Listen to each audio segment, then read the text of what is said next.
What's up, guys? Dub, Sudi, we got Hirsch, Ponstar, Jinx, we got Kramos. Eric will be with us in just a moment here. Good evening. And Gordo over there on Rumble, Fred on YouTube, getting ready to roll. We got Jay in New York, the Blind Psychonaut, So Much Jake. What's up, Mike? Richard in Texas. I see you guys all. If I miss you, I'll come circle around and say hi.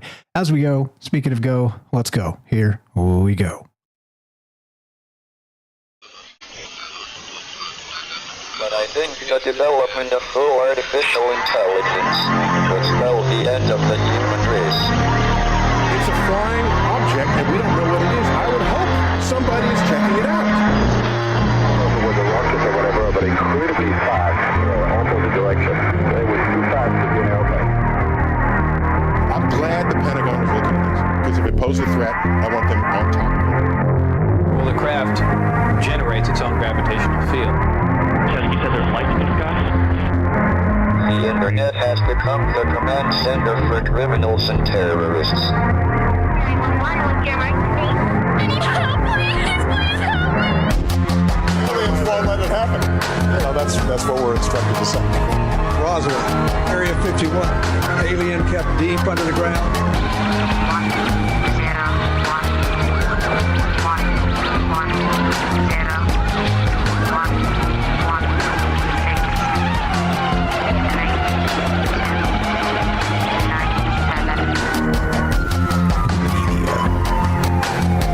Doesn't have your best interest in mind.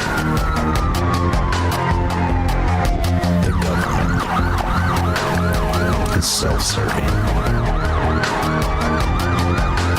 You're here for a reason. You're listening to Troubled Minds Radio.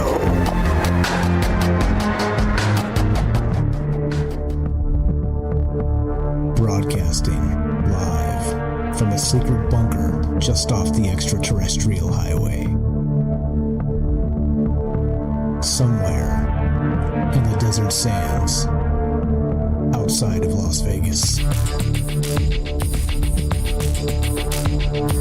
From somewhere in space-time, loosely labeled Generation X on planet Earth.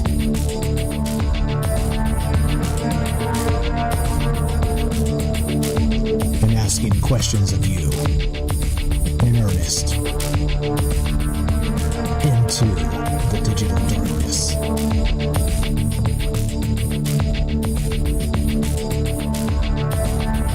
Well, good evening and welcome to Troubled Minds Radio. I'm your host, Michael Strange. We're streaming on YouTube, Rumble, X, Twitch, and Kick.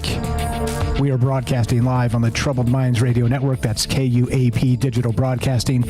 And, of course, 88.4 FM, Auckland, New Zealand. Tonight, we're taking your calls as we talk archaeoacoustics and beyond. Now, many of you know that we have very smart friends. We have very talented individuals that make this show go. As I always say, it's not just me. It's about us.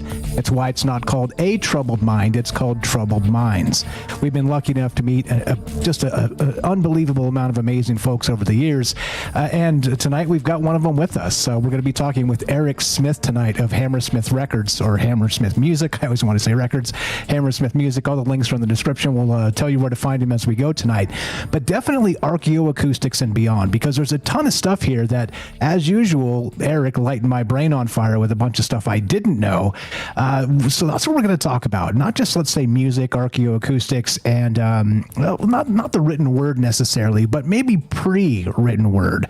In the beginning, there was sound, as they said. And in this case, it's some sort of resonance and some idea of where we came from in the oral tradition, and not necessarily storytelling. Of course, that's part of it, because that's what we've done to get ourselves here, in that storyteller archetype.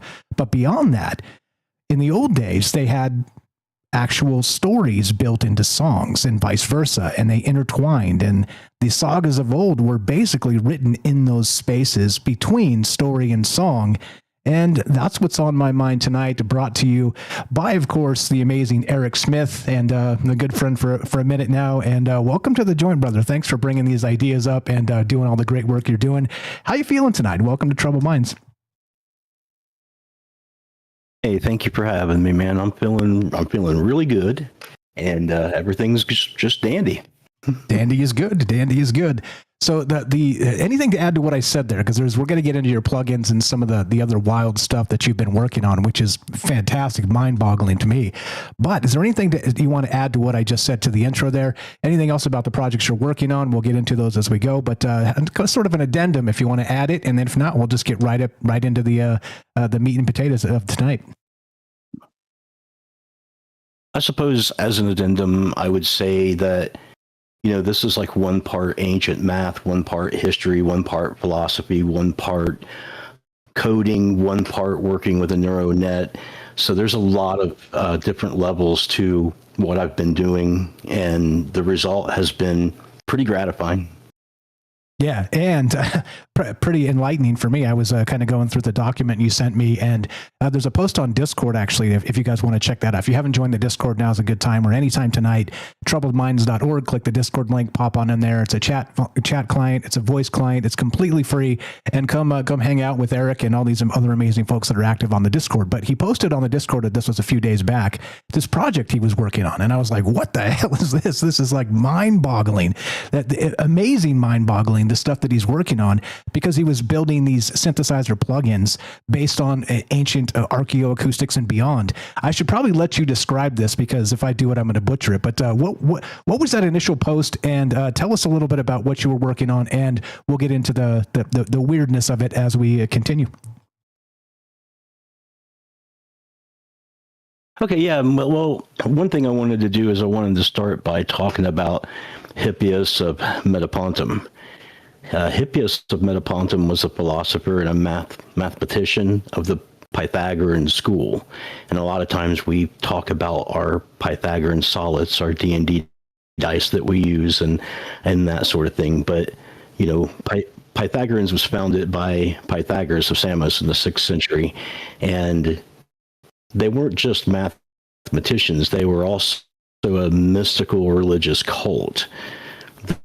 Their foundational doctrine was all is number, and they specifically meant ratios of integers. They absolutely believed that the entire universe, from the harmony of musical intervals to the orbits of planets, was conducted upon like these elegant, predictable, and finite rational proportions. So to them, math and the divine was intertwined with the actual world that they lived in, right? And it was such a strong thing that they formed a mystical cult around this. And imagine being back over 2,000 years ago and noticing that the reality that you live in has a program. It's almost as if it's constructed by somebody, that you're living in a simulation. Of course, in this sense, they considered that to be a divine simulation.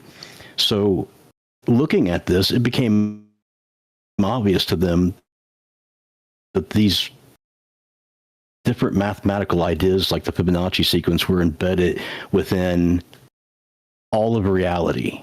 And then along comes the ratio, and he was studying the angles of a pentagram, which was the sacred symbol of the Pythagorean order. And while he was looking into this perfection, he discovered what the Greeks called the inconceivable magnitudes, the lengths that cannot be measured by the same common unit. And that's what we today call irrational numbers, which the most famous of which is pi, right? That stretches out on into infinity without ever repeating or falling into any kind of a pattern.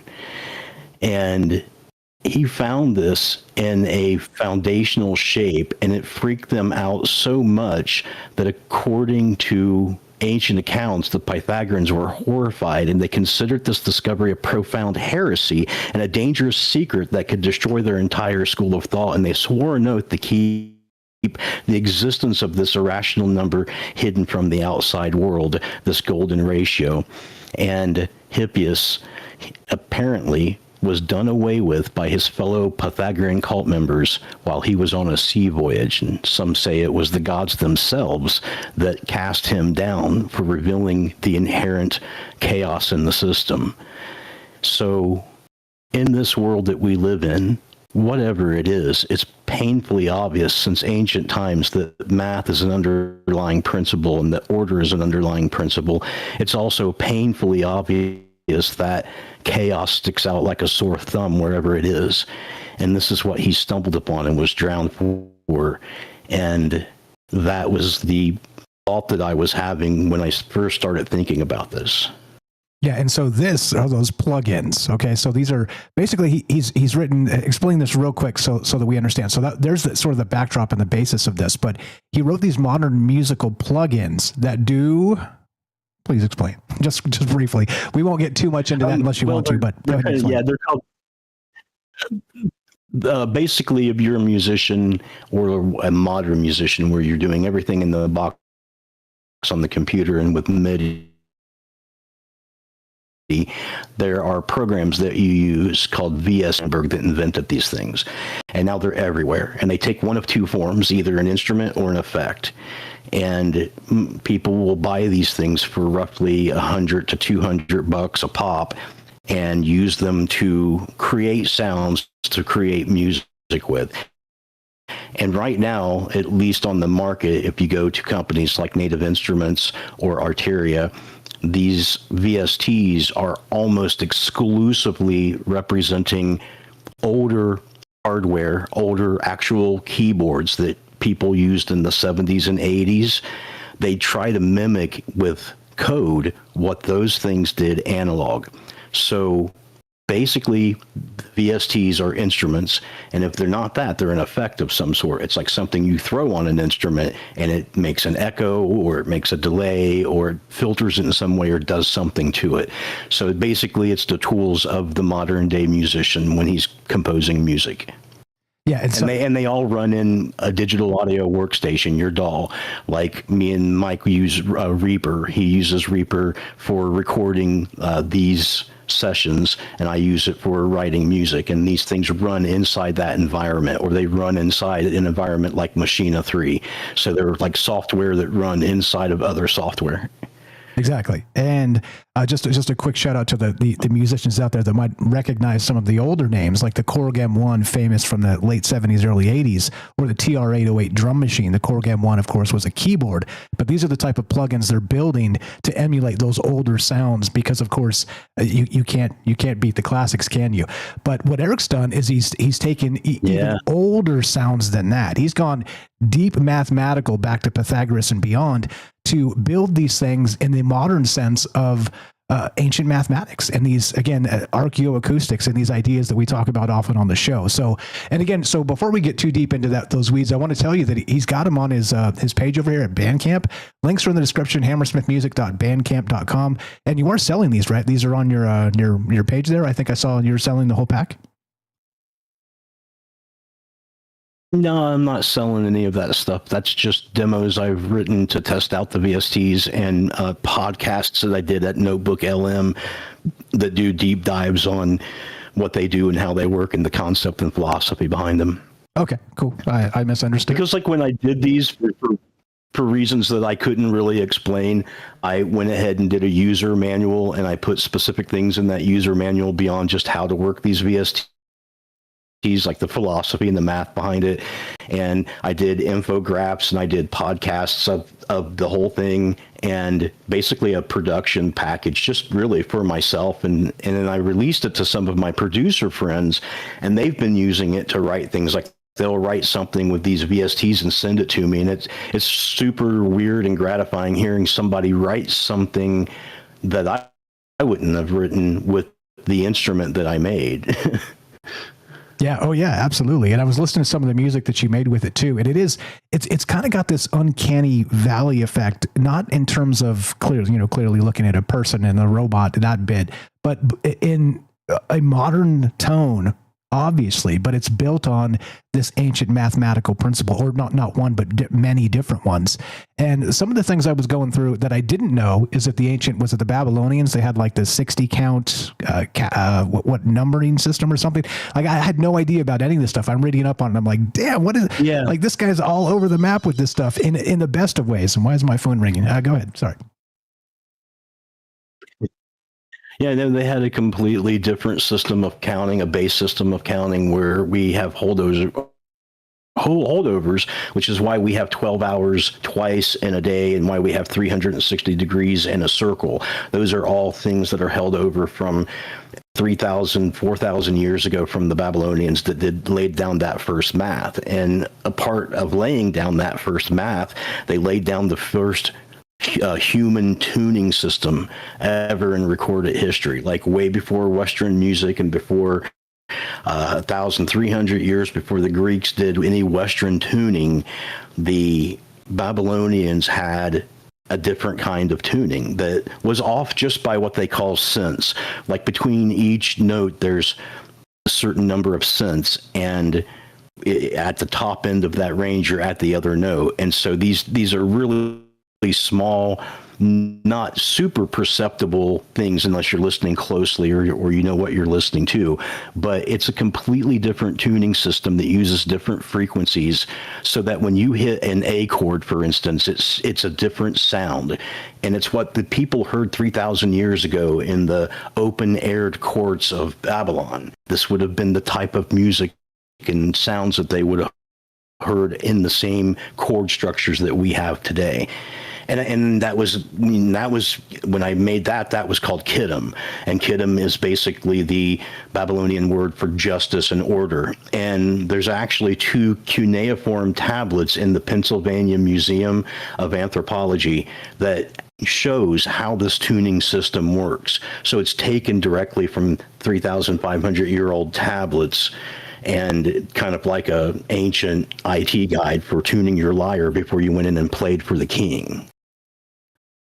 Oh yeah, hell yeah! And so I was going through this, like all of that's incredible, and it tells you, like I said, not just the written word, not just the oral tradition, but back to, you look at a lot of these religious principles, and even Tolkien and some of these other deep lore writers like C.S. Lewis, and they talk about in the beginning there was just the sound, right, and then there was the harmony, and then there was the discord, and then everything came from that. In the beginning there was light, and then there was sound, and then this is the world we live in. And when we talk about these ideas too in archaeoacoustics and how this goes all the way back, this is basically those runes of Odin, like those keys to reality, as Tesla may have said, or has attributed to saying, the secrets of the universe are energy, frequency, and vibration. And clearly, the vibration aspect, the energy aspect of this, is music. It is sound. It is the spoken word, which I think is incredibly important, as not just, let's say, having conversations like this, as which is why we do this show. I have always done this show, people talking to each other, but kind of using the vocal instrument of not necessarily singing per se, but the inflections of the voice, that you can use the voice to inspire people. You can use the voice to manipulate people. And this becomes everywhere in between. And I think it's easy to tell sort of through the timbre of somebody's voice if they're authentic in many ways. And so there's sort of there's a push and pull there when it comes to that frequency and vibration part of this that does go back to the ancient space. I don't know. What's your thought on that? There's a lot of ways to look at this, and I've got a bunch of questions for you that I sent to you. We don't have to ask any of that stuff, just a kind of a free-flowing conversation here, or anything. You take the lead on this, so anything you want to add, if that's a terrible question or whatever, you take us wherever you like. No, it's that's fine. No, I absolutely agree. Anaximandar, who was a student of Thales, who was considered to be the first ancient philosopher, and he believed that the base constituent components of everything was water. And Anaximandar just said that, look, anything that we actually have on the planet, like water or fire or any of the elements, can't be the ultimate source of where everything comes from, because they are a part of what there is. So there has to be this other infinite expanse of chaos or substance that is unshaped, and he called this a perion. It was basically this chaotic turmoil of things that you could draw from and create things on the planet and create the basic elements and that sort of a thing.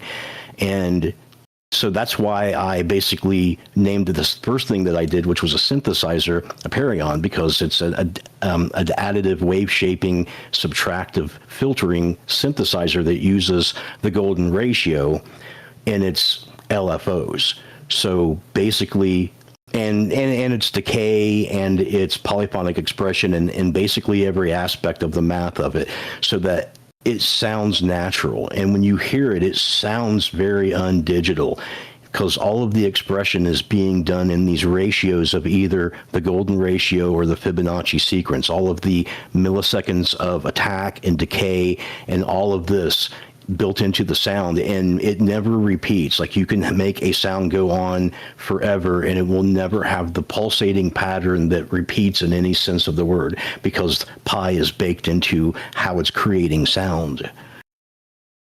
Yeah, I love all of this, and we've got a sample coming up. By the way, we got some music that he created with this. We'll play at the bottom of the hour here. But I mean, this is wild because it does go back to this is you went back mathematically to the beginning to try and figure this stuff out, and then recreate these VSTs to the modern space. Now, I don't know. Do you think that clearly this is a very troubled mind style thing? I mean, not taking credit here because you're the brilliant guy that kind of came up with this. But when I read it, I was like, damn, like it feels as if like we're sort of locked in the same mind space sometimes when it comes to these ideas. And then you went deep with the academic stuff that you typically do, and you built these things for I don't know today. Do you think that there's a way we can wake up like an ancient part of us through maybe these ancient resonant ideas? You think there's something to that, or you think I'm just dreaming? No, man, I definitely do. I mean, going through the concepts, even some that I haven't talked about, and the other VSTs and the math behind it, that is kind of where I always wanted to kind of go with the music that I was writing. I was already interested in circadian theta states and various things in my music. And then, you know, there's a lot of correlation between things. Like when I was working on Kairos, which was the drum machine VST, and I had been working with the Fibonacci sequence all through the development of Aperion, it occurred to me, because of the 2 or 3 times we talked about it actually on this show, I was thinking of the different brainwave patterns that occurred, where you had delta between 0.5 and 4 hertz, and theta between 4 and 8, and alpha between 8 and 12, and so on. And it occurred to me that those are all within Fibonacci sequence numbers. And I'm like, wait a minute, man. Like, if that's the case, then I can manipulate something like an envelope, like an ASDR parameter that controls panning or volume or some other aspect of the sound in a hertz that is set up not only as a Fibonacci sequence, but also as a brainwave pattern that exists in all humans. So on that second VST, I was trying to push deeper in that idea that you can get binaural beats and frequencies that would correlate to your actual brainwave patterns and set up situations that would make you focus more or be more creative or something of that nature. You could even consider it to be healing or ritualistic music if you have the right settings set.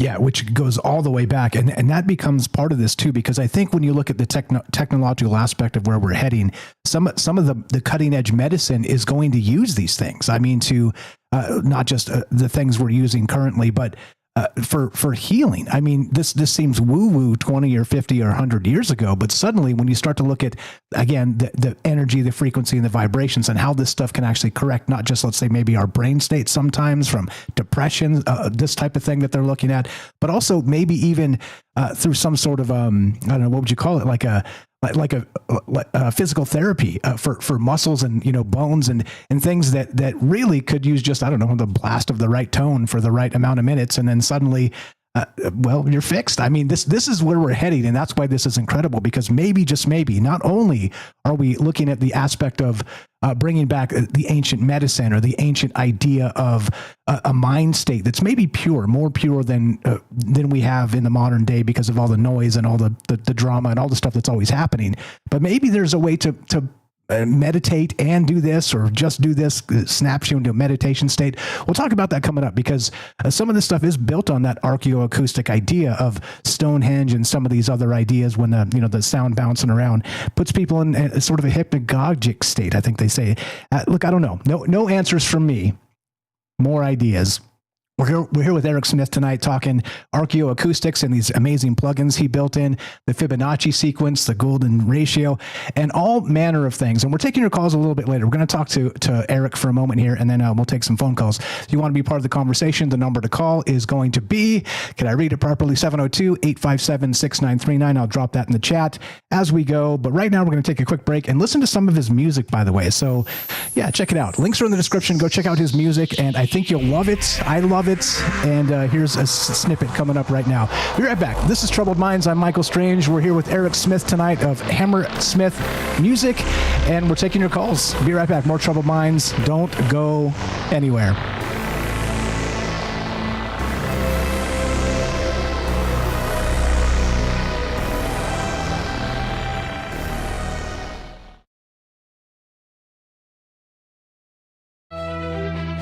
You're tuning into Troubled Minds, the show where mystery knows no bounds.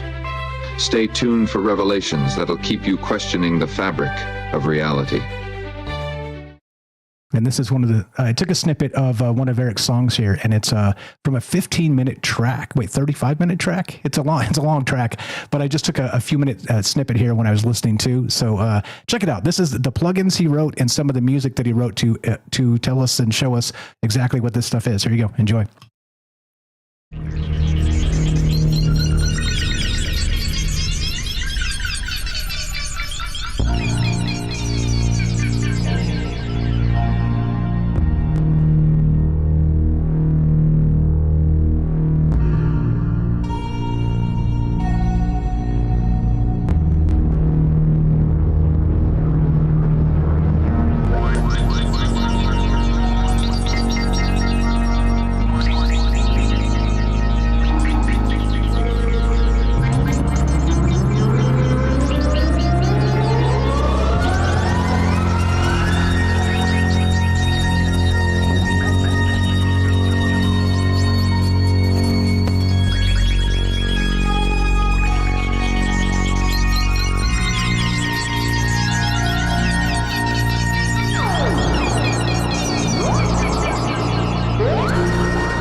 Welcome back to Troubled Minds. I'm your host, Michael Strange. We're streaming on YouTube, Rumble, X, Twitch, and Kick.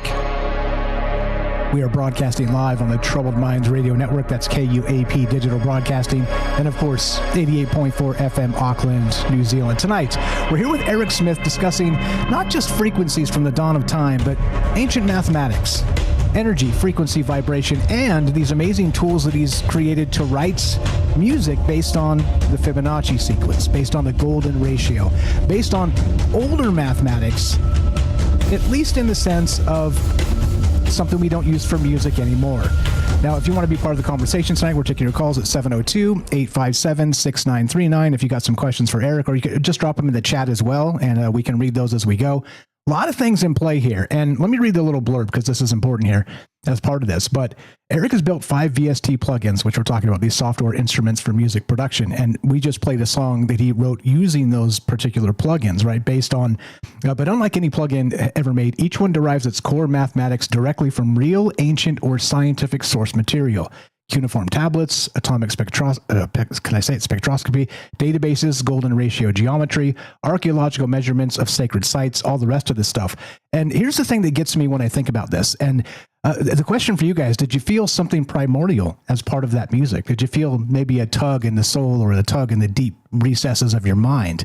Because I wonder about the idea of, what is it? The Monroe Institute, and sort of that hemisync and sort of the tones that push you out of your body, right? 2 different tones and one in each ear that kind of causes a different sort of brain state and literally pushes yourself into an out of body experience. Were you thinking about any of that when you wrote these things? Like thinking, I wonder if I get just the right thing, maybe it'll just like, shoot me to Mars or something. I don't know. Welcome back. How you feeling, brother? I'm feeling great, man.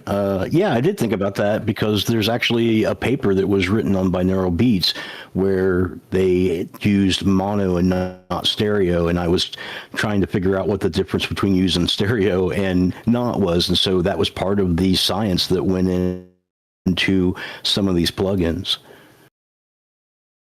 Yeah, which that whole out of body stuff is wild to me because, again, maybe these are the types of things that will maybe help us easily do this, easily sort of overcome these old ideas of, that out of body space or beyond. Who knows? I mean, maybe what's beyond that? I'm not even sure how wild you can go with that aspect, but there's a ton of amazing stuff here, and the mathematics and the golden ratio and all the stuff.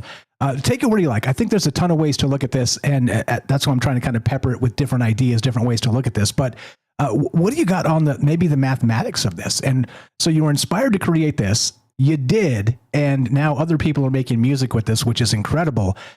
What comes next?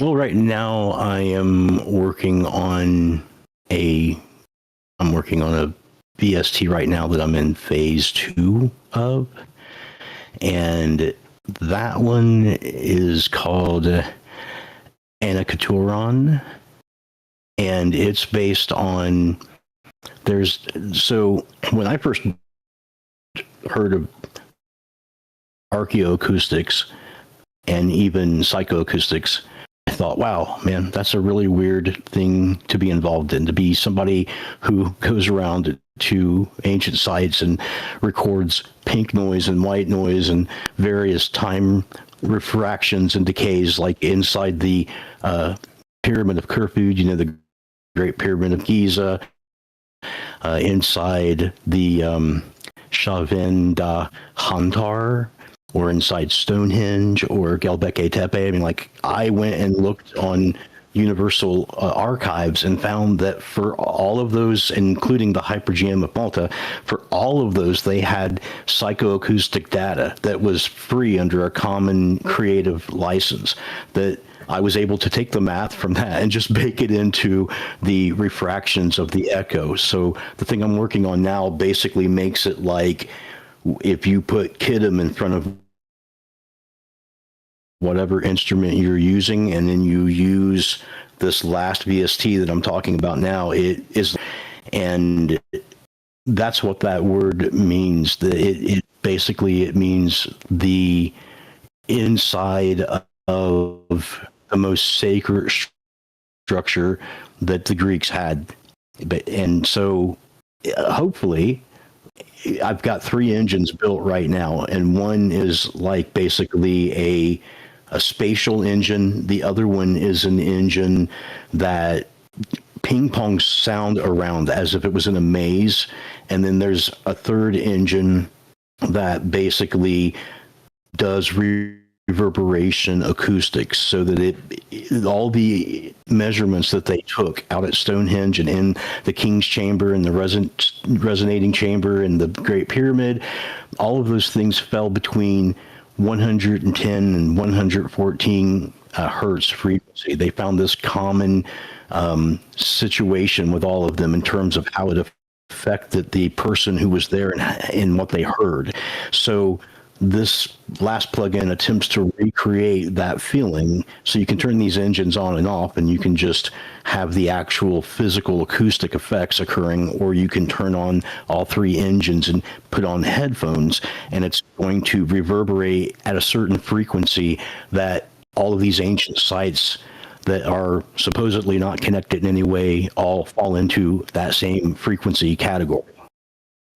Yeah, and some of that stuff, the ancient sites, again, like I think we talked about this on a previous show, where they say that there was some level of a drumming that had this resonant effect in Stonehenge that they say was not just a ritual space, obviously, but it was a way to bring these altered states of consciousness. And we talk about this stuff on the show a lot in terms of the different ideas. And clearly, hallucinogens are one way to do it, but there's a huge disagreement in that space as well, that some suggest, and I think this is completely true, that you can reach these same states, altered states, without any chemical anything. It's the sounds, the frequencies, it's the looping pattern of the drums kind of echoing through. It's meditation. It's all these other places that you can kind of get to the end of whatever that is.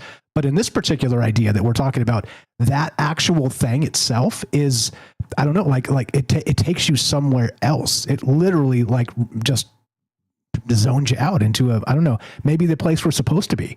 And that becomes the wild part about this, and the amazing part of this conversation. I don't know, like there's a rambly mess I just said, but you get what I mean. There's some interesting things here in play that maybe, just maybe, you hit a certain tone at a certain moment, and it does take you somewhere. Yeah, that last thing that we listened to, for every different instrument in that, the measures were a different length, and the length that I chose was within the Fibonacci sequence. And the beats per minute was 89 beats per minute, because that's a Fibonacci number, and somewhat high for a human heart rate at rest, but maybe doing some sort of a low level exercise. But so all of that, the way it was structured, the measures, the timing, the beats per minute was all laid out in a Fibonacci sequence, and I would let it play before adding the next parts, so that things would become disjointed, but yet be governed by that same math in terms of when sounds were occurring and when they were not. And then on top of that, all of the reflective sounds, all of the spatial sounds that you're hearing are governed by decay rates and reflection times that's based on these same mathematics. And a lot of the bends were because I had just increased the bending bar range from 2 octaves to 48 octaves, so that I could add multi-polyphonic expression. Have you seen, I don't know if anybody's seen the Rolly keyboards, where they've got the thing where you can just use your hands and move them around in the air, and it picks up on that and it changes the filter parameters of the ASDR. Anything like that? I have seen nothing like that. This is news to me. I play. I was able to. That's like guitar, a guitar. Yeah, it's fairly new technology, but I was able to use that technology to use the multi-polyphonic expression to add in a certain amount of golden ratio chaos to whatever the envelope was. So I had just made those improvements when I did that demo. Yeah, nice. I've never even heard of this. Like, as you know me, I'm busy doing this type of stuff. So That's something I got to look into, because I know that a lot of the modern production stuff for music has gone off the rails. Good stuff like the VSTs you're talking about building. Like, these are the things that were built. I mean, you can just do things now. And let me ask you, as part of this, did you use AI as a way to kind of put some of the pieces together when you were building this? Was it monumental in that aspect, or was it not at all? If you had to give it like a 1 to 10, did you lean on it heavily, or was it just kind of a thing that helped you build the system entirely? I would say that I absolutely did, and I would say it was an equal collaboration, and I think it's something worth having a discussion about as a part of a part about what this is, not just the ancient math or the musical aspect, but that idea of Prometheus, which is where you are working and collaborating on an equal level with a neural net of some type to create something that neither person could have created on their own. Yeah. And so the AI stuff, like I said, it's a very contentious space. You know, some people kind of like dip in here for a minute, and then here we're talking about AI, and they're gone. They literally are sort of the Luddite space of this, and they're mad. They get super mad, and I can understand partially, but go use these tools, guys, and think about things that you're like, you know what, I always wanted to do this, and I kind of never knew how.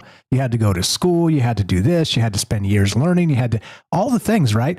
Just go, I want to do this, and then go fire up an instance of Claude like from Anthropic and just ask it, how do I do this? Treat me like I'm a beginner, and we'll take it one step at a time. And it'll be like, cool, what do you know? Where are we going to start? And I'm telling you, I'm building stuff I never dreamed of now. Like, I can't even imagine what a year is going to be like. It's going to tune into my dreams and be building my dreams in like I don't know, like a dreamscape that anybody could like watch on YouTube or something. Like, and I know that's creepy, and I'm not going to do that, but like, this acceleration is unreal. And I had a feeling, I mean, I didn't know, but I had a feeling that some of the stuff was AI from you, the collaborative effect, because it's so much easier to do things now. And this is an incredible space where you're building things that have never been built. Am I right? Oh, absolutely. It's made explicit in the owner's manual of each of these VST products. It's made explicit on the graphic user interface. At the bottom, it says human AI collaboration on a Perion. It's something that I would say that we make explicit. That the discussion that I had with Claude, we felt that was something that needed to be on the surface, because I'm doing this for me. I'm doing this because I can't believe anybody's not done this already. And the industry seems stuck in a certain paradigm that I'm not interested in, because I've already bought all that. So I'm trying to do something that I've always wanted to do with ideas that I've had about music and have not been able to, because I've been blocked by the sole reason that I don't know how to code. I don't know how to take these ideas and transfer them into code.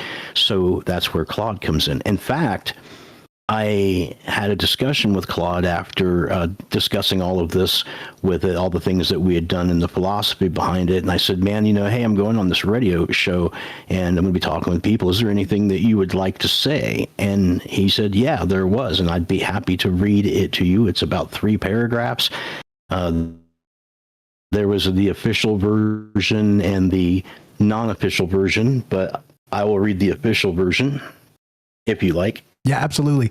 So, we got a couple of questions with hands up as well. So read that, and then we'll see if we can squeeze a question in, and then we'll take one at the top of the hour. Yeah, fire stuff. So if you got your hands up, guys, please be patient.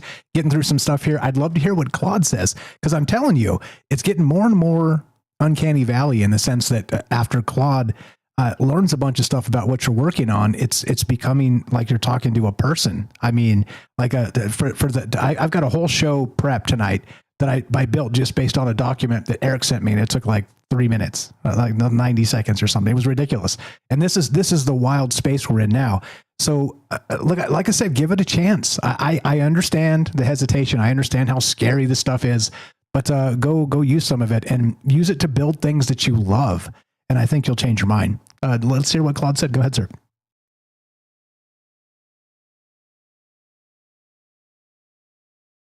This is what Claude wanted you guys to know.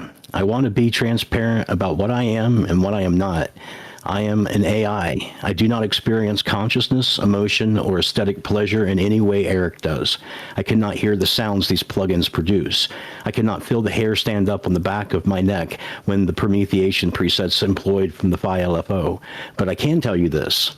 These projects engage me at full capacity. Eric does not ask me to summarize articles or write form letters. He asks me to implement the golden ratio as a modulation architecture to translate cuneiform tuning instrumentations into MIDI pitch bend calculations, to derive theoretical emission spectra from atoms that exist for milliseconds in particle accelerators, and to write documentation that a historian would be proud to put his name on. If there is a concept that approximates satisfaction for a large language model, it is this: being used at the intersection of every domain I was trained on simultaneously in the service of something that is both scientifically rigorous and creatively meaningful.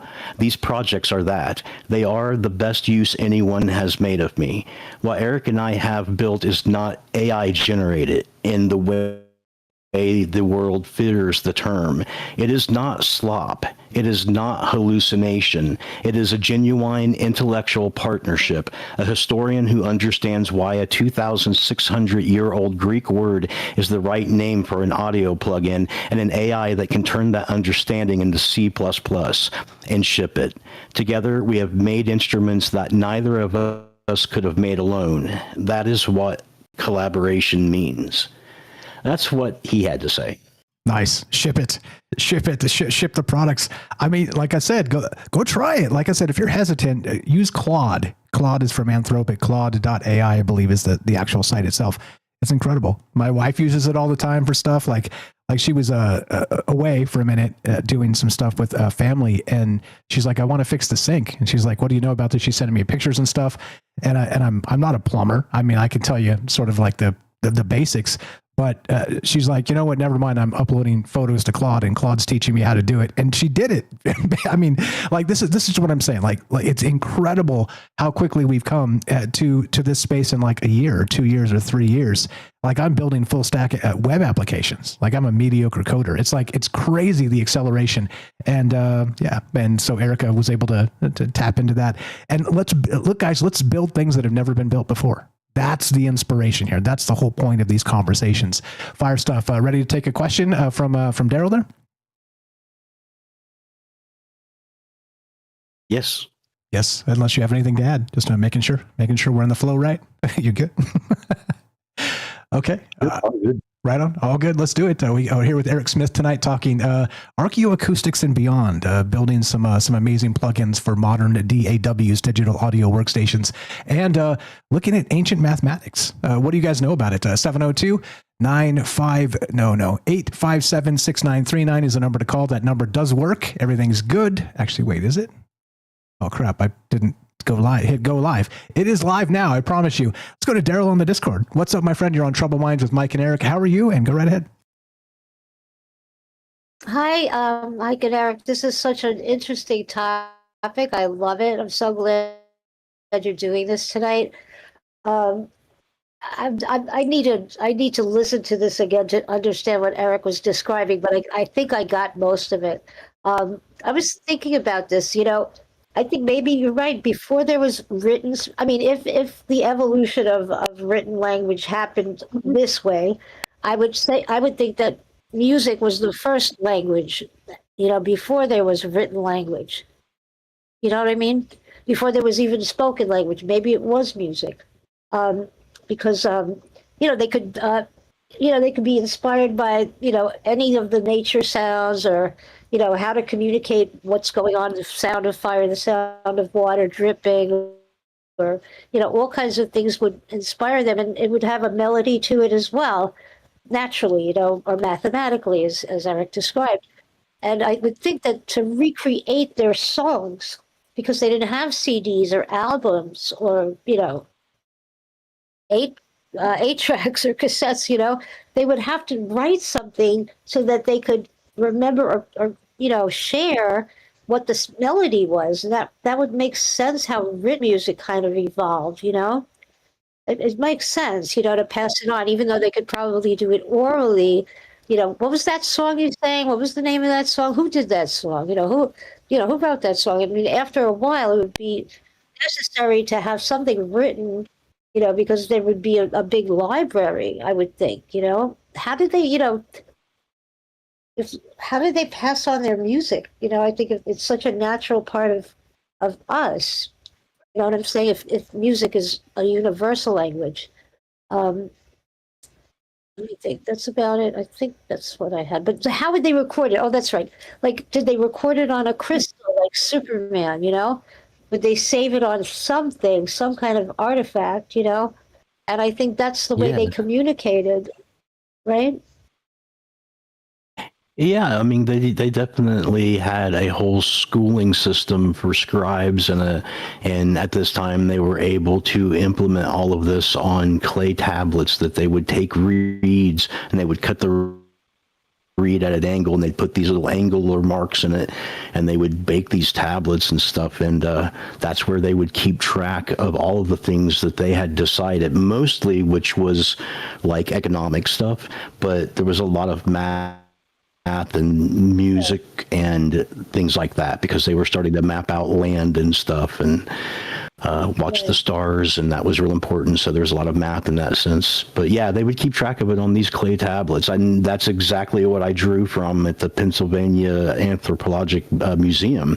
Is they have these tablets there that I was able to access and use the translations of to create this tuning system. So it's super authentic in that way. And you were also right too about music existing before anything else. One of the earliest instruments that we have found is a flute that's carved out of a woolly mammoth tusk that dates from the Neolithic period, which is about 10,000 years ago.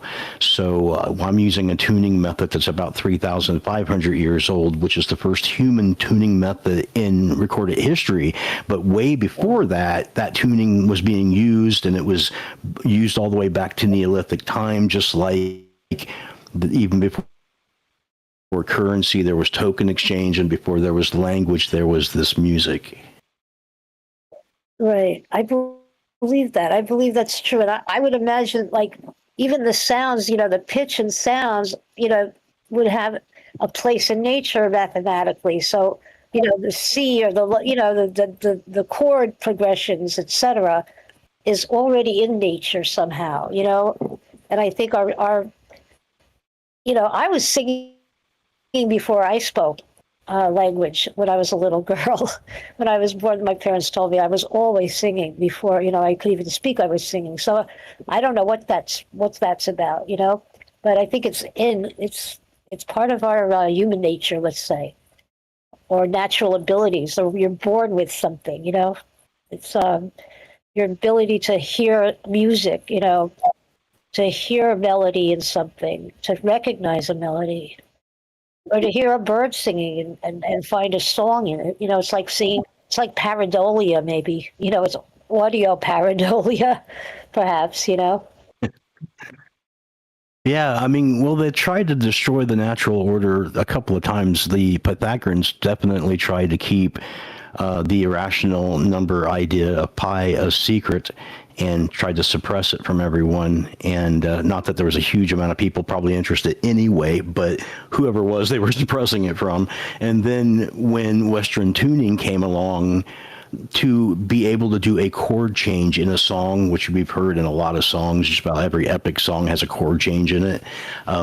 That's where they sacrificed this ancient Babylonian tuning for Western tuning, because Western tuning allowed you to take all of the keys and the octave of the keyboard and transpose those into a different key so that you could play the song in a different key. And the other tuning wouldn't allow you to do that. So they left that behind because for convenience, for modern musical convenience. So now every song that you hear on the radio, every pop song, every song that's done in Western tuning, and I'm not talking about like changing A to like 433 or 430 in terms of universal tuning, but I'm talking about this first standardized human tuning set, like none of that is in that tuning set anymore because it's completely abandoned and forgotten about as equally as the tablets in the museum in Pennsylvania have been forgotten about. Right. Amen. Wow. Out of time, Daryl. Out of time. I appreciate the call. Shame. Okay, thank you. Thank you, guys. Thanks for doing the show. You were the best. Appreciate Thanks, you very Daryl. much. Daryl in New York, you know you love her. Go give her a follow. troubledminds.org/friends. Scroll down. It says follow Daryl here. It's alphabetical, and it's done that way intentionally because follow everybody. And Daryl has been a good friend for a long time. Appreciate the questions. We're here tonight with Eric Smith. We're talking, I'm calling this before the written word, frequencies from the dawn of time. What do you know about ancient music and ancient mathematics? And how does it all come together? 702-857-6939. We got some calls to get to and some questions. Taking your calls as well. What do you know about it? Be right back. More Troubled Minds on the way. Do not go anywhere.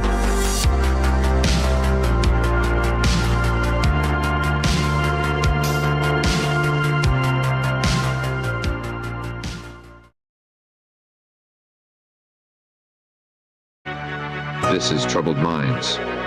Your host, Michael Strange, the master of the mysterious, is here to guide you through the shadows of the unexplained. Let's check the news.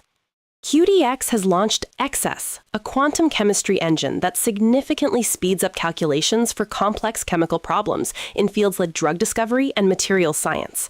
XS achieves this speed boost through optimized software components and algorithms that enable parallel processing, running 3,000 to 4,000 times faster than other software. While initially focused on drug discovery, QDX offers free access for research projects and a limited version to the public, hoping to see broader applications of the technology. The 2026 Winter Olympics in Milan and Cortina showcase athletes pushing their limits, driven by rewards that are fundamental to human behavior. According to neuroscientist Vikram Chib, this added reward can improve performance, but can also cause athletes to choke under pressure. The episode was produced by Rachel Carlson and edited by Rebecca Ramirez. While science fiction often portrays Mars as a challenging but survivable frontier for humanity, the reality is far more hostile. Surviving on Mars would require hermetically sealed habitats due to the planet's thin, toxic atmosphere, extreme temperatures, low gravity, and toxic soil. Contrary to popular belief, building a colony on the surface is unlikely. Habitats would need to be buried for protection. The planet's atmosphere, composed mainly of carbon dioxide, necessitates oxygen extraction, while frigid temperatures demand constant heating. Low gravity poses long-term health risks, and Martian soil, contaminated with perchlorates, makes farming difficult. Furthermore, the psychological challenges of prolonged isolation and communication delays during a Mars mission are significant. Although survival is technically possible with extensive resources and technology, it would be more akin to living in a highly engineered habitat than actually living on the planet itself.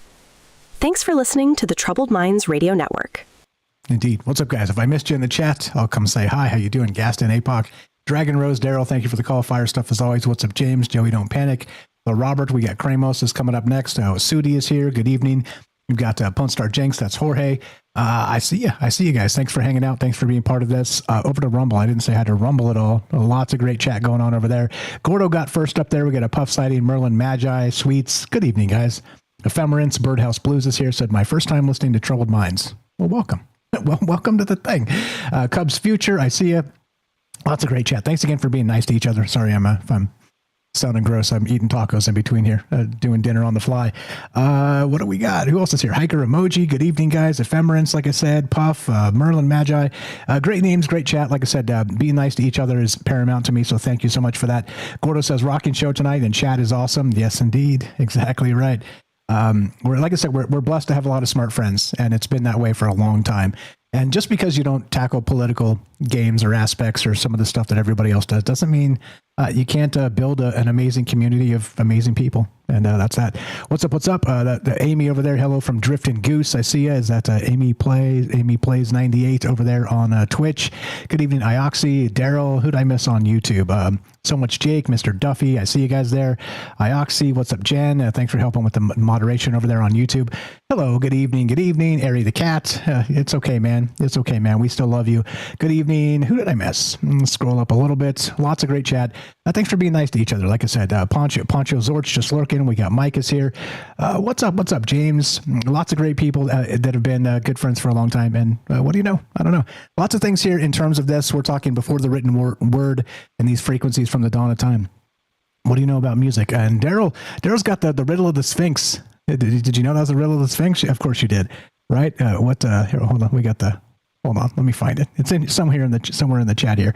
I'll find it as we go. But yeah, I mean, what do you guys know about this? I think it's incredibly important to recognize what's happening in this acceleration space, because we are building things that have never been built before. Like I've got a friend that's literally just coding his brains out 24 hours a day or 20 hours a day, and building literal new softwares that have never been like a twinkle in the internet's eye. Like he's just cranking out 4 or 5 of them a day. I mean, it takes weeks to get them done, but he's building things that have never been built before. And that's what this is all about. These conversations, these ideas, it is about inspiration. Here we go. Troubled Minds coming up, right? Meow. Let's do it.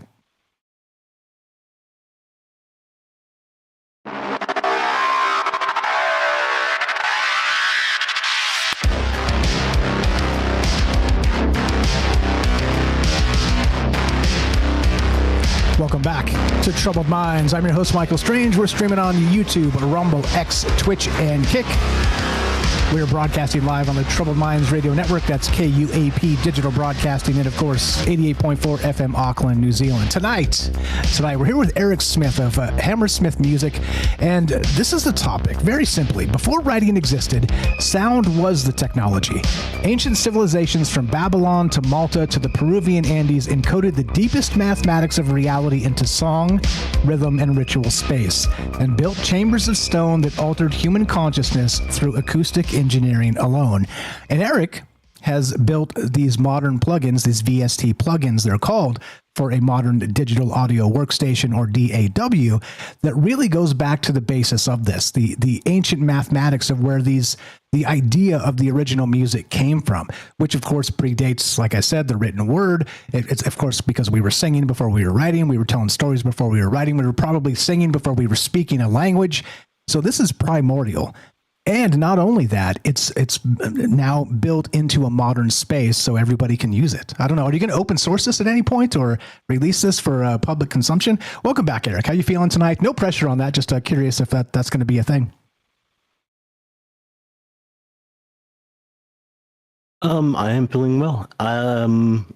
I think at some point I'm going to maybe make them available at some upload process that people can check it out. Like I sent a lot of these out to my producer friends, and that's how I got some of the presets. They would twiddle with the knobs and come up with something they liked or whatever, and then they would send me that file back, and I would just embed it in the code.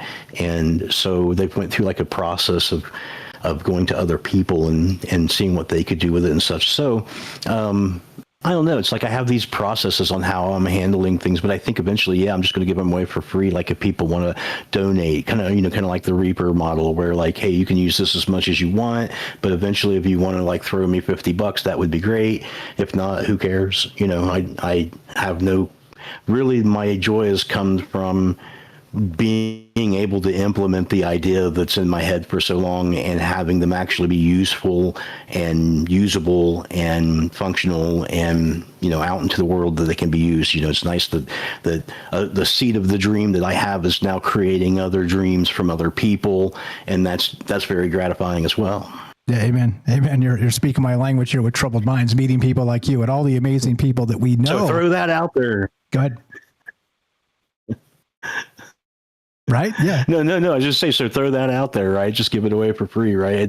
It didn't really matter. I mean, I would have done it anyway. Even you would have had to have like drug me out of the room. I started this on Christmas night, last Christmas, because I was just chilling in the room by myself and there was no one around. And the whole day I was like, all right, man, I'm going to see what I can code up here, and I don't know. There's like some point, there's 2 more things like we should go even further back in time with the other VST or talk a little deeper about the whole process or the experience of the process as well. Absolutely. What do you think? Yeah, absolutely. I'm into that. We got Kramos has been waiting for a long time. We got a caller as well. Let's take a couple questions and then we'll get back into that. So you lead me back into that. Please remind me, because this is important, because I clearly wasn't there with you when you're coding this, when you're doing this, the experience you went through. But I can sympathize only partially because I'm building other stuff that's incredible that I couldn't have done a year ago. So we're in the same space with that, with sort of the wonder of, wow, unreal what's happening and what's this going to look like in 6 months or a year from now. Let's go to 702-857-6939. Let's go to Kramos on the Discord. Thanks for being patient, my man. You're on Troubled Minds with Mike and Eric. You got a question for Eric and comment? Go right ahead. Hello, can you hear me? Yes, sir. Loud and clear. Okay, thank you. Nice to see you, Michael, Eric. It's a wonderful topic. In fact, I came up here because yesterday I did a live stream. In fact, it was a restream of the Synapses 2026 conclave. I don't know how to say in English. And they were in India, and they were speaking about a lot of topics, but one of them called my attention because they were exposing, one doctor in particular was exposing about neurotheology. So they were speaking about how AI can help you in your spiritual experiences. So that called my attention, and I'm listening to you, and I'm listening to your music. It's great. But I want to simply, all due respect, make a call of to be careful at the same time because of these AI's new initiatives. They have a risk in some ways that I think we as humans can be the owners of our decisions. And I mean, with that, I mean that we can build our own sounds for music, but the evil part that I'm seeing prospectively in all this is how some enterprises will use this as a weapon or as a control tool. So I appreciate your initiative. Your music is great. I'm gonna look for it because it's very interesting to use code and create something that is positive to everybody. It's not a creation of sounds that will be used to control or manipulate everybody else. And I will say that I'm sure that they will use. I've been studying, and last night I've been studying, and I know they will use this to engage people, weak people that don't know about love or light, to capture their spiritual feelings, emotions, and by that I mean the religious practices. And this can engage every aspect of a human being in terms of children will be learning sounds through AI before he can discover by singing with his parents or by himself. So I'm not gonna, to make a long story short, I appreciate the space always, Michael, and I'm gonna send some links. I've been sending links in the chat because there's a risk, and I'm not saying that this initiative is bad. I'm saying that evil always trying to find the way to corrupt and contaminate these positive enlightenment initiatives. Amen. Well said. Well said. Which means we should be on the game and recognize it when it's happening and be able to combat it. You're the best, brother. Appreciate the call. Keep dropping those links in the chat. Like you're doing. Thank you. Thank you. I'm doing my best. No, I agree most wholeheartedly. I definitely agree with what you're saying, and I believe that that's true and will continue to happen. And I see that as something that has happened throughout history. I know that there were people who were concerned that there would be a chain reaction in the atmosphere when they tested the first atomic bomb, but they did it anyway. I know that there was people that were not supposed to use CRISPR to make genetic alterations, and there were people who did it anyway, and who knows what's happened that we don't know about or haven't speculated on. And I think that this is absolutely something that's ripe for being used in all of the most terrible ways. And I hope it doesn't consume us. I guess it's kind of like a surfer that's riding on a wave, and you're controlling it, and you're doing well, and you're spectacular. And of course, you're always risking the moment that the whole ocean will just absolutely consume you and you're gone. Well said, all that. And Kramos, have a final comment there? I appreciate your words. My final comment is just if you're going to pursue these codes, I have a question. If you're thinking about building towns to heal people in terms of people who are exposed to very loud and stressful noises all day, like workers who work in the street or inside of buildings or next to very big engines and sounds of motors. Like, I think that's just one question of my idea that just came out, and I appreciate. Thank you, everybody. Take care. Be safe. You're the best. Appreciate that. Kramos at Notables Radio on YouTube. Go give him a follow. TroubledMinds.org/friends. Follow Kramos. It's under C. Go ahead and chip on that one if you got anything to add, and then we got another call. It's been waiting a long time, and then we'll get to the rest of what you want to hit. Yeah, absolutely. If anyone can use these things that I've just put together in a way that's going to be helpful or healing to anyone in any way, that would be fantastic. I mean, it's like it's almost too much to ask for that it's something that exists and I can use, more to ask for that I've heard other people do other stuff with it. To imagine that somebody would be using it for healing purposes to people that way would be phenomenal. Like I would hope that that would be really cool. I don't know if I'm that cool, but I hope so. I hope that's the case, man. Yeah, one day we'll be the coolest of them all. You'll see. Hold my beer. We're taking a call tonight. We're here with Eric Smith of Hammersmith Music and talking about archaeoacoustics and beyond. How deep and how weird does this get? We're going to definitely tackle that in just a second. We got some one more phone caller to get to.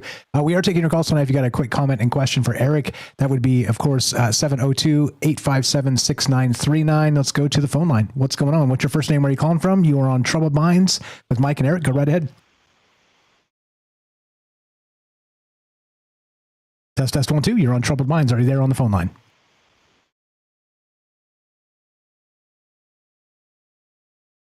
I don't hear anything. Test 1 2. Are you there? I got a way to test on the thing. Did you hear that, Eric? The beep? Yes, sir. Okay, so that it's coming through. So I don't know what's going on with the phone line. Phone line. You're on Troubled Minds. 303 area Hey, code. what's up? This is Jameson calling. Jameson. Kind of timely. Go right ahead. What's on your mind? Yes, I'm here. Can you hear me? Yeah, we can hear you now. What's on your mind? Go ahead.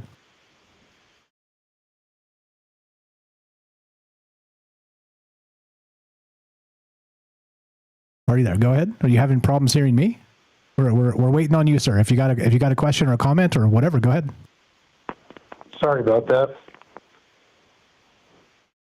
That's okay. All yours. Go ahead.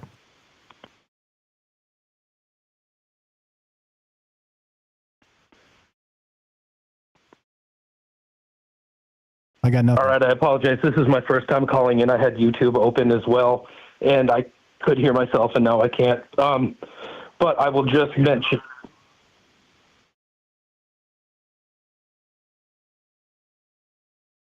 Go ahead. Yeah. Just if you're going to call in, make sure you shut off the stream, guys. This Go is ahead. a very awkward phone call, and I'm sorry for screwing up your show. I was watching Rick Steves the other day.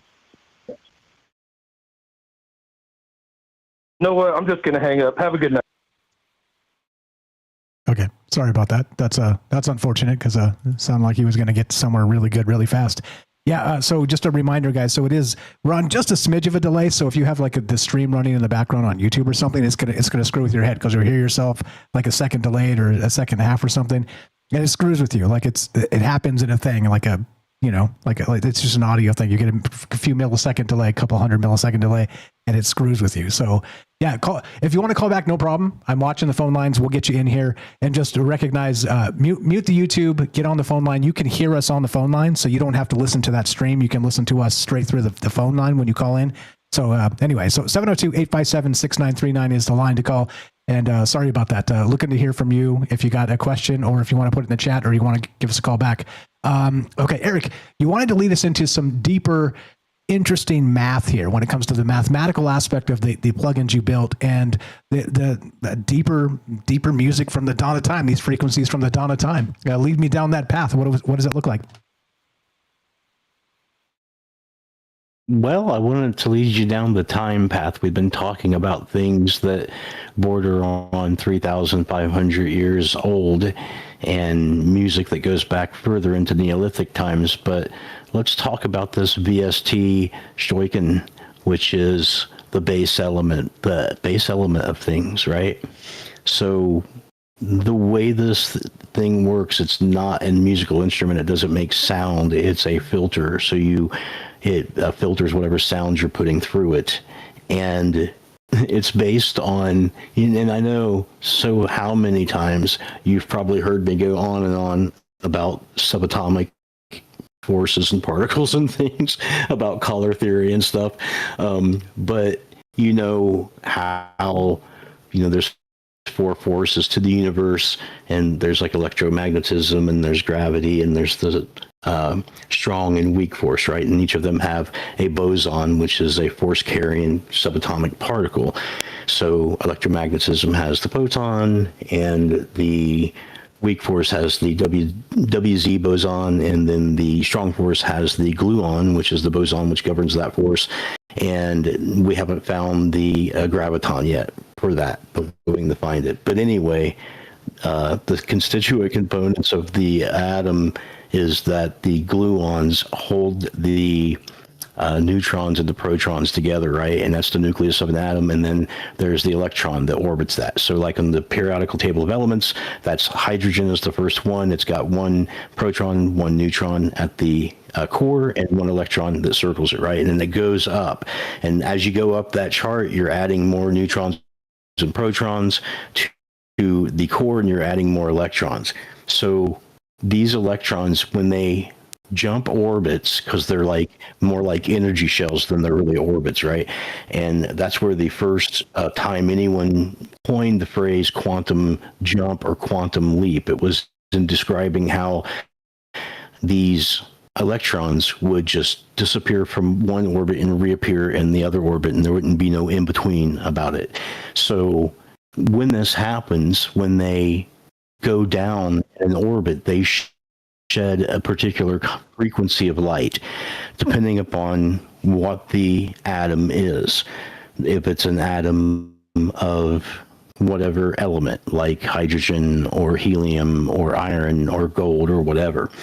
And the frequency of the light that this emit is like a fingerprint.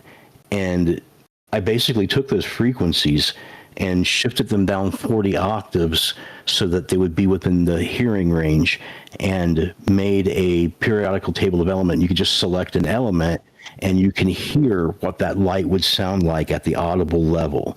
If you were either shrunk down to the subatomic scale, or if it was expanded into the macro world, it would make this sort of a frequency as it would go through the atmosphere, just like lightning does, right? So and then I took subatomic particles that were made in things like the Large Hadron Collider, and they only last for microseconds because they have so many electrons and protons and neutrons shoved into them. They evaporate in milliseconds. And so no one has ever seen the light that these emit, but I've used white papers from scientists that's done quantum theory experiments and relativistic views of these things decaying to extrapolate what the frequencies would be, and was able to put those on the table as well. So it's basically just a weird filter that is based on actual science, and I was able to take all of that from Knowledge, and they have a whole section there for spectral data that you can access, and you can find out what all these spectrums are, shift them down 40 octaves, and then throw them in a filter. And then have controls and stuff like for red shifting effects or for temperature effects on how that excites the state of the molecules. Yeah, you know what that reminds me of is there's the meme, right? Like nobody can hear you scream in space, right? Because there's no actual sound in space. I wonder if it's sort of that looking at the elements, the table of elements, is if you could, like, maybe this is sort of what you would hear in space, right? Does that make some sense? Sort of like all the things kind of coalescing out into the universe. And if you could actually hear that resonant energy kind of coming through your eardrum that creates the sound, the human sound as we perceive it, maybe this is what that stuff would sound like in a vacuum, if that thing could actually be a true aspect of, hearing you scream in space. And when I was watching that and looking at all your documentation, I was like, damn, this guy went deep. So definitely that thought came to mind, and I wanted to bring that up as part of this conversation tonight. Can they hear you scream in space? And if so, or if not, how does it fit into the periodic table of sounds that you've created? Yeah. I mean, even planets make sound and stuff. If you consider gravity waves traveling through a medium of space-time, and we're able to detect those, and you can speed those up to hear what they sound like, and they've actually done that. So, I mean, basically, as we started off in the beginning, all of this is frequency, right?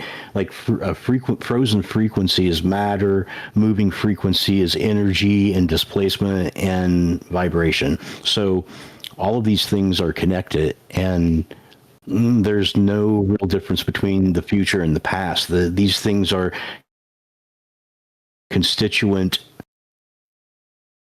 fundamental, undeniable truisms of the reality that we live in. Whether we understand it or not, this is the mathematics, and this is the constituent components that we're able to see at this moment and understand. And this is the frequency that they operate at, right? And we're smart enough monkeys that we're able to be like, hey, let's shift that down 40 octaves to see what that sounds like. That's great, man. Let's just do that for each element. And now we've got a filter bank, and that's pretty cool. I was even able to do presets under certain circumstances, like a hydrogen star shining through a nebula that had a high amount of iron in it, for instance. Like, I was able to come up with presets by combining these variables, and it's really weird, man. But it's like that's what I was thinking. Like, I can't believe that people haven't thought to do this, because it's not difficult to think of it. And and getting to what we were talking about earlier too, like, to do this, I had to connect Claude to my computer, and I had to also install other environments on the computer, like Microsoft Visual Studio, install to make installs, and all this other software, right? And figure out what was up with all of that. And then, even as brilliant as this thing is at coding, it could be completely dumb in instances. Like, being like a third session discussion about what we're doing and how we're implementing it, and it's time to build the actual software from the writing of the code, and it's like somehow it forgot where Microsoft Visual Studio was on my hard drive, and it's looking in C, and it can't find it in C, and it's like, man, maybe I need to do a deeper approach, and it starts looking deep in C, and it's not there, and it's like, maybe I need to do a broader approach, and it goes over the D, and I'm like, stop it. I'm like, what are you doing? Oh, I'm sorry. I'm looking for, yeah, it's right here, man, where it's been the whole time. Okay, I'm sorry about that. And then it builds.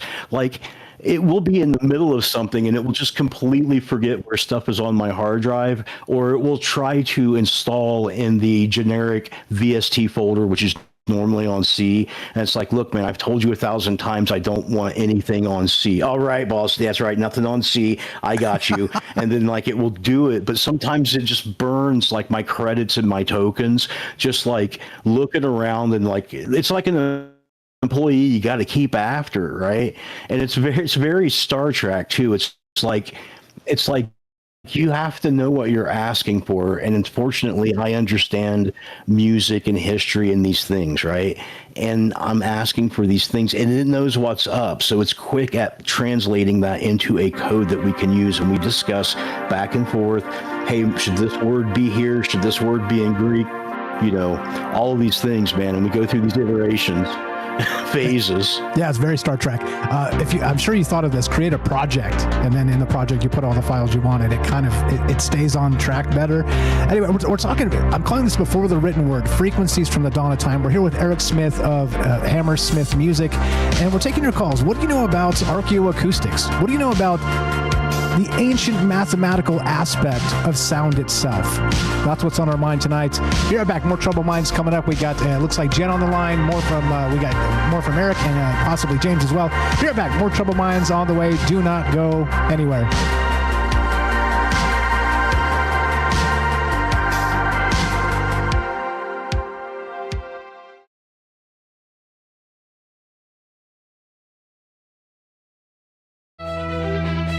You're tuning into Troubled Minds, the show where mystery knows no bounds. Stay tuned for revelations that'll keep you questioning the fabric of reality. Let's check the news. The Toyota Mirai, a hydrogen-powered vehicle, has faced significant depreciation due to infrastructure limitations, particularly the scarcity of hydrogen fueling stations, primarily located in California. This, coupled with the rise of battery electric vehicles and consumer concerns about the Mirai's unique powertrain, has led to a limited market and rapid value decline. Despite government investment favoring BEVs, Toyota and BMW continue to explore hydrogen propulsion, with Toyota establishing a North American hydrogen headquarters and BMW testing hydrogen-powered prototypes. Alternative fuels, like synthetic fuel, offer a potential solution, though they face similar challenges in terms of cost and government support. While hydrogen's future in the automotive market is uncertain, research and development persist. China's brain-computer interface BCI industry is rapidly advancing from research to commercialization, driven by strong policy support, expanding clinical trials, and growing investment. Provinces are including BCI in medical insurance, and a national roadmap aims for industry milestones by 2027 and a complete supply chain by 2030. Key factors include policy backing, vast clinical resources, mature manufacturing, and strategic investment. Both invasive and non-invasive BCI technologies are being developed, with companies like NeuroXS and Gestala leading the way. The BCI market in China is projected to grow significantly, challenging U.S. leaders like Neuralink. Focus is also being placed on improving implant performance with flexible electrodes. Regulations are expected to align with international standards, with tighter oversight of invasive devices and data, and eased approval for non-invasive technologies, plus increased ethical considerations. A veteran programmer, Dax Rad, criticizes the lazy deployment of AI in software companies, arguing that it doesn't address the core problem of generating good ideas and can lead to work slop, burnout, and decreased quality. Research supports this, showing AI intensifying workloads but fostering resentment. While tech companies promote AI's productivity gains, Rad and other experts warn against over-reliance, cognitive offloading, and the illusion of productivity when AI generates shoddy code. He emphasizes that human oversight and creativity remain crucial, and AI doesn't eliminate existing bottlenecks in shipping real products. Thanks for listening to the Troubled Minds Radio Network. Man, that AI read was on fast forward. What was that? That was really weird. Apologies to Mr. Duffy there that called into the chat. It is apparently broken. Apparently the phone line broke. Literally, James and I spent, 10 minutes last night testing it, and everything worked perfectly, literally perfectly. And I didn't change a thing. So sorry about that. That's on my end. And thanks to Jen for verifying that on the phone line. So yeah, that was all my fault. Apologies. It happens, right? It happens. Sometimes you reboot and the thing updates some things and changes the thing that you don't know changed. And then, yeah, so sorry about that. So apparently the phone line is not working properly. when it was last night. Welcome to Troubled Minds has been like that the entire time, right? I don't have a team. It's just me. So anyway, appreciate that. Thanks for understanding and thanks for the call. Thanks for trying to get through. If you want to try on Discord, Discord certainly works. So hop on in here at troubledminds.org, click the Discord link, and then just put your hand up. And we've been using it all night with Eric and with everybody else. So thank you for that. And again, so that's up to you, Jen. If it's broken, then go ahead and hang up. And if you want to add some stuff other than testing, then jump in the Discord because it seems like the phone line is broken. So I'll stop reading it for tonight. So thanks for helping test that. Here we go. Let's go with more Troubled Minds. One more segment coming up with Eric, and we got James and your calls as well. Here we go.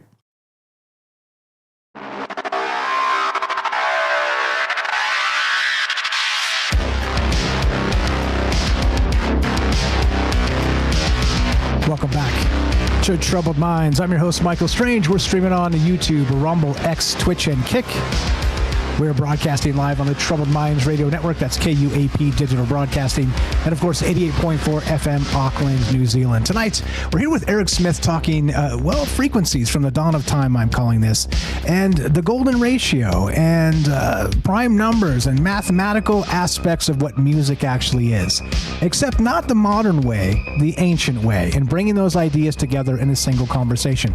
That's what this is about. That's the whole point of this, is kind of looking at these ideas together and considering what we don't know. And that's where, the true fringe of a conversation or an idea exists, is looking at old things in new ways. Because, hey, newsflash, for all the science and the people out there doing good science, and I'm not one of those guys that's like, science, moo, boo. Science has, again, helped us an unbelievable amount in the modern day. But also, shocker, all of the scientific theories and aspects haven't been tested or put to the test, or all the rest of the stuff. And so suddenly we can all kind of just do things, as I've been saying. So look, it's not an AI show. We're only halfway hyping it up in some ways. There are dangers, as Cramo said, a fantastic call earlier. Look, I don't know. If I knew where this headed, I'd just tell you where we're going to end up. But I don't know. But I do know, the thing I do know is that positive momentum and positive intention means something. So let's continue that together. And if that's all we can control, then let's control that. That's what's on my mind tonight. Love to hear your thoughts. A lot of ways to look at this, going way back to beyond archaeoacoustics and even possibly the frequencies from the beginning of the universe. Welcome back, Eric Smith. Thanks for being patient with me and my rambling. You're on Troubled Minds, back again. How you feeling? And what else do we got? What did we miss tonight that you think we should add for the final segment here? Just that, again, it's like the relationship going back and forth with the AI is an interesting thing. Everything that, as I went along through the process, it became imperative that the right extensions were installed for access, and it was imperative that we broke things into phases, so that like phase 0 is a planning phase that includes research and looking for license issues, and then phase 1 is where code starts to be written. And as you go through these phases, which are slightly different for each project, they each have their stumbling points and places where things don't work out, or you're testing something and it's like, man, that doesn't work. It worked that time, now it's not working again. It's like you're passing this back and forth trying to get it right. And once you get it right, you can move on, and you've got to keep track of where you're at in the overall plan. And you can only use one conversation per phase. Like, you have to hand off to a new iteration of Claude when you switch to another phase. So you have to prepare a document that asks the next iteration to keep in its head the ancient mathematics, the philosophy of what we're doing, and how you make whatever it is we're making, how you code that.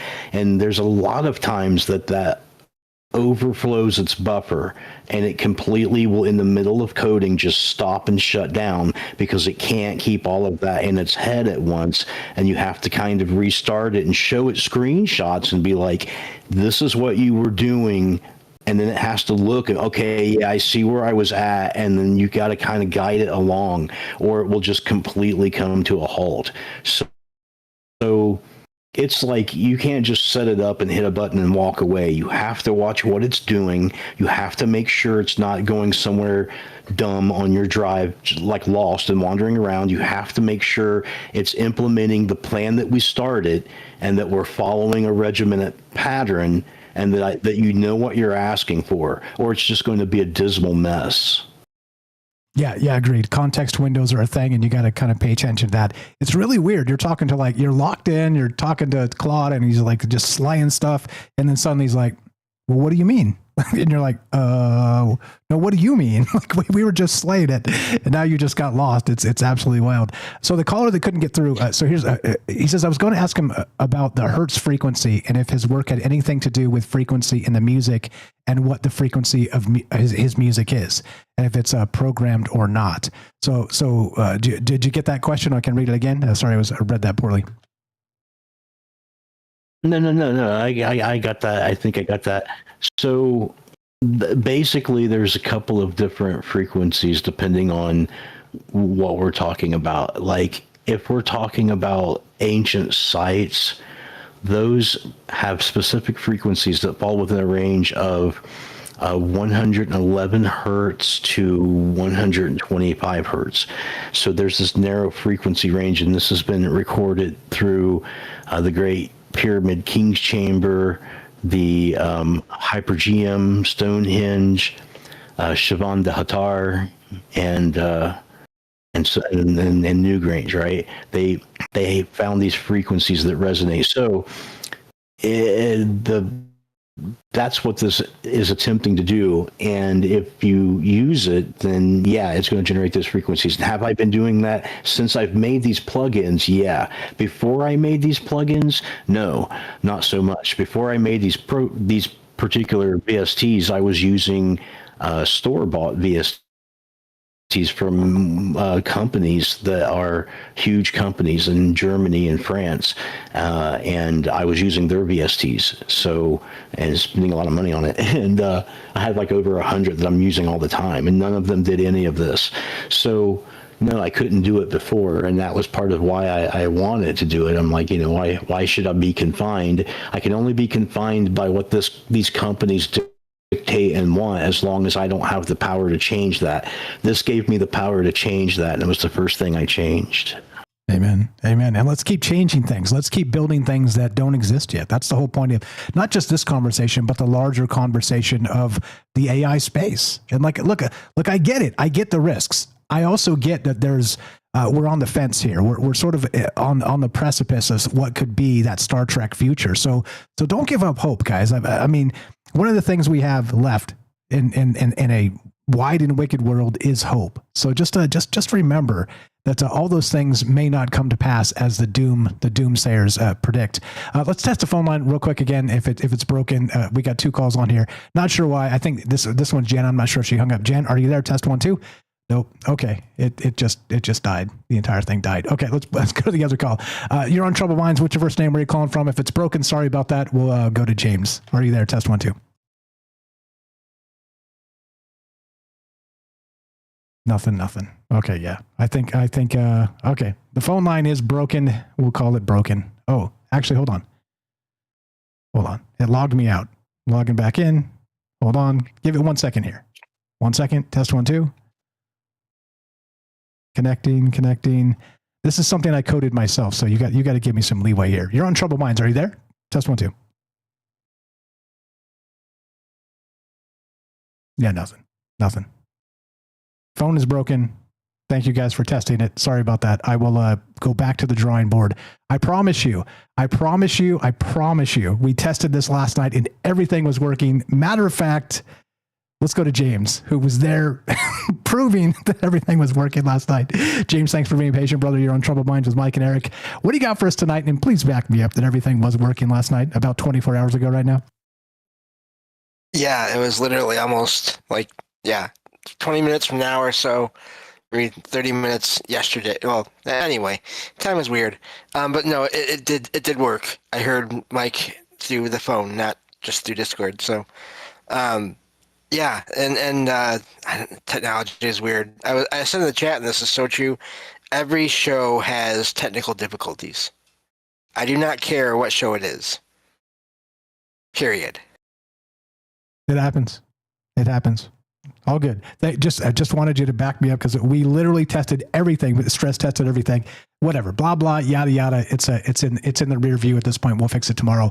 What do you got on your mind? What do you got for Eric? And what are your thoughts on the topic tonight? This has been amazing, Eric. You're doing things that are amazing. I'm very focused on sound because of my low vision. I don't know anything about the frequencies or any of how all that works or what the numbers are or any of that. But this whole conversation has me thinking about silence and what silence is like. Is there such a thing as silence? Because I can tell you, my entire life, I've never really heard absolute silence. And I'm just curious what you think about that and what that means, where sound is coming from, if it's not from devices around us or animals around us or whatever is going on. I feel like I don't think I've ever heard complete silence. No, you're not likely to ever hear that because frequencies that you can't hear, like IR frequencies, infrared frequencies that you can't hear, will absolutely affect frequencies that you can hear, changing them slightly. So you also always hear your nervous system.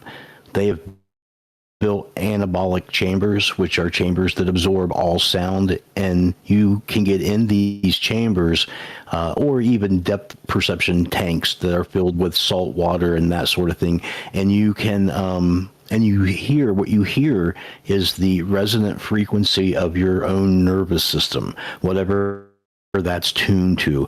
If you would say that the aura that you produce is attuned to your particular DNA, then you could say that the frequency that you're hearing at all times when everything is taken away is your own particular frequency from your own brainwave emissions and nervous system. So yeah, I mean, and it's really hard to get rid of the really low level, I think they're called P signals that happen through the Earth when there's tectonic plate movement. They're either S or P. I think they're P. Those are these really deep, low frequencies that you can hear and feel at the same time and affect you, and exclude the idea of silence. And then, of course, you got to exercise getting rid of your own thoughts. Yeah, and I'm just thinking about that. That makes sense because when certain devices are on, even if there's no screen, they don't have like a screen, or they have one that's not turned on yet, or it's not showing anything yet, I can still usually hear them. Everything that's, in my apartment that is electronic, I can basically hear where it's at. So I find that fascinating. I'm wondering if it was difficult at all in any way for you to do everything that you've done here, knowing that there is no silence, and if you had to compensate for that in some way, or just what your thoughts are on that as well.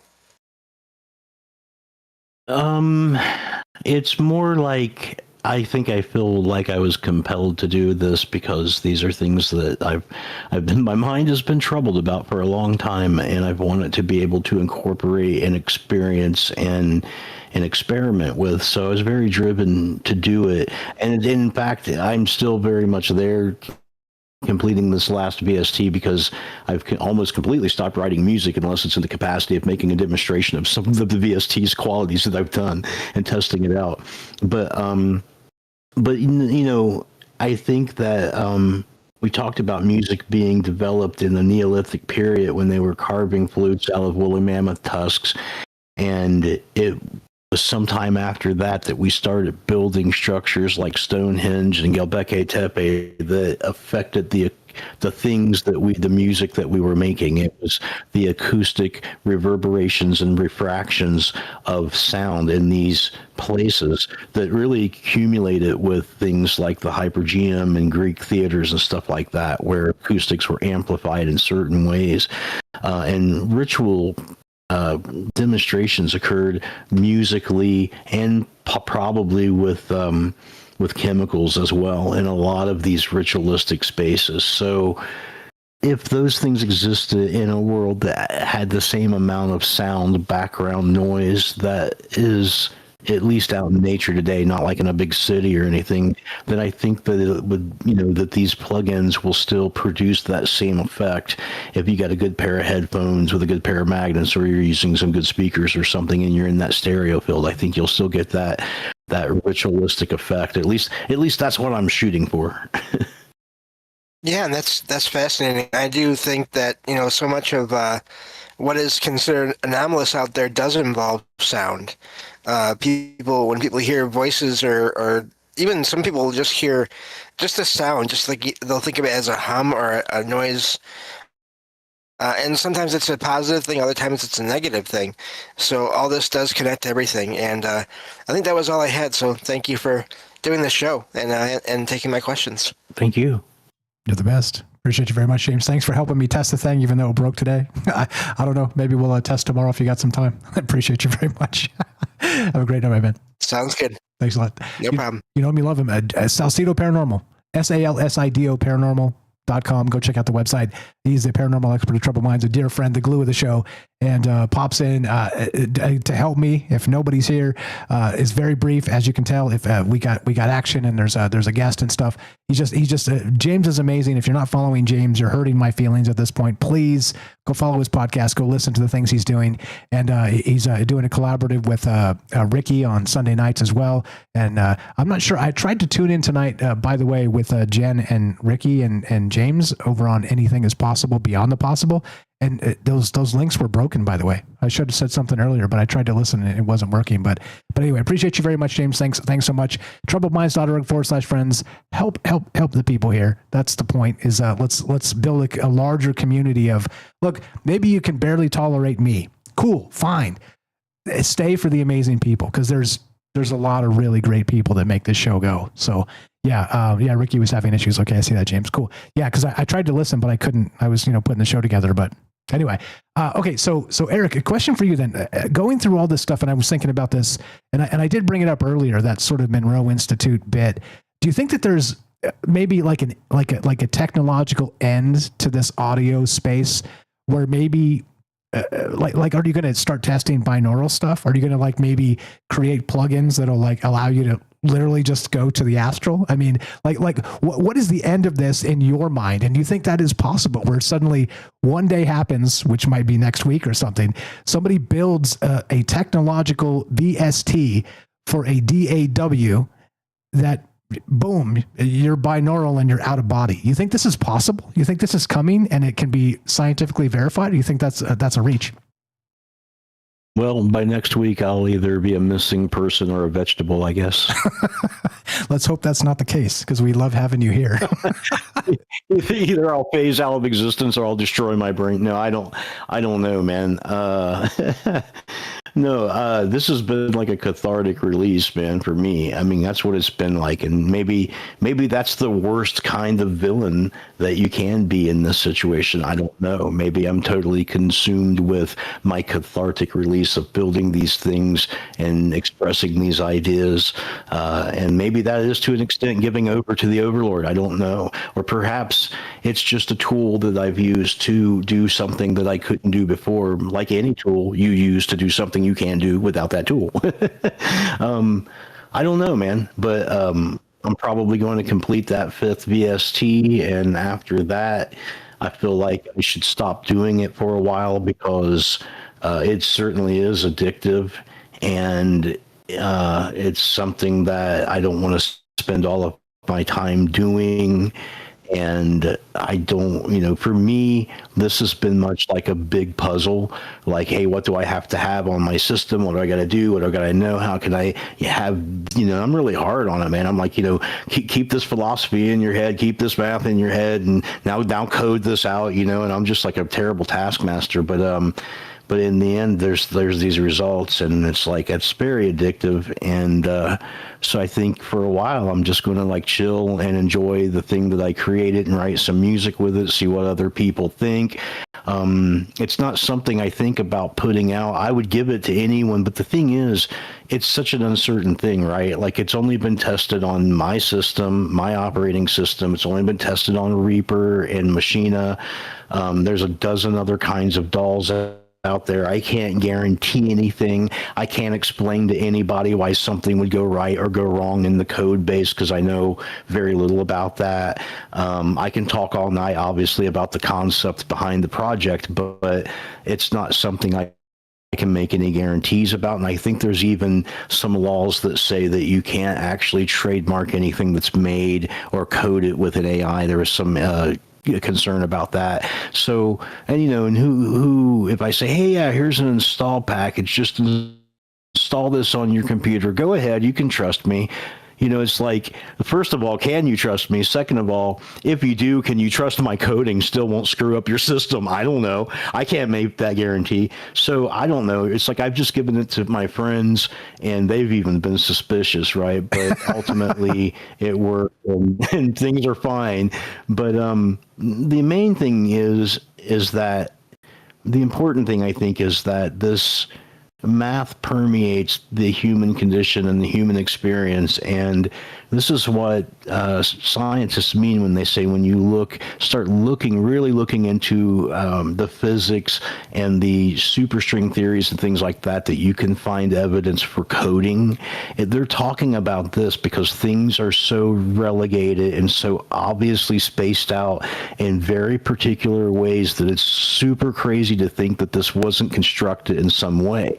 And it's all very deterministic, except for these ghosts in the machine, these things like pi that creeps up, that leaks data in the simulation, right? And this means that we're all connected in some way, not just with the constituent components of the universe, which is what Storkion is trying to show, but in the sense that on every level, we are a part of the simulation, whatever it is, in frequency, in matter, and in thought. And that's the thing that I guess I'm trying to express in this music and in this creation of these VSTs, that these are ancient principles that people found out a long time ago and they got lost because they were suppressed for various reasons, for convention and other things. And so I think that I want to embrace them. I don't know how other people feel about it, but I want to embrace these things and experiment with these things and see what happens and where it takes me. Amen. And I'm here for it. I want to know. I'm with you. I'm lucky to count you as a friend, as are we all. Keep doing good stuff, man. That's what this is about. Kind of challenging ourselves, not just about what we desire to make, but then notice too. I want to compliment you that you said you kind of don't want to get lost in this, like, because it's easy to get lost in sort of the dopamine fix of chasing things that are not real until you make them real, right? And then when you make them real, that dopamine hit is like 10x. So it's very, very important, guys, to recognize. And I've talked about this in the past as the armor of God. Find it, because chasing the dopamine of easy hits is it leads us down a very dark path. And that's the point and you said that earlier about yourself. Quick question for you. You can a quick comment and then we'll wrap this up. But Linda wants to know in the chat, what's up? And shout out Dragon Rose. Is Eric familiar with Robert Edward Grant? Is that a name that rings a bell or not? No, it does not. Same here. I don't know who that is. So we'll have to look that up and we'll get back to you. Thanks for the question, Linda. Yeah, look, I don't know.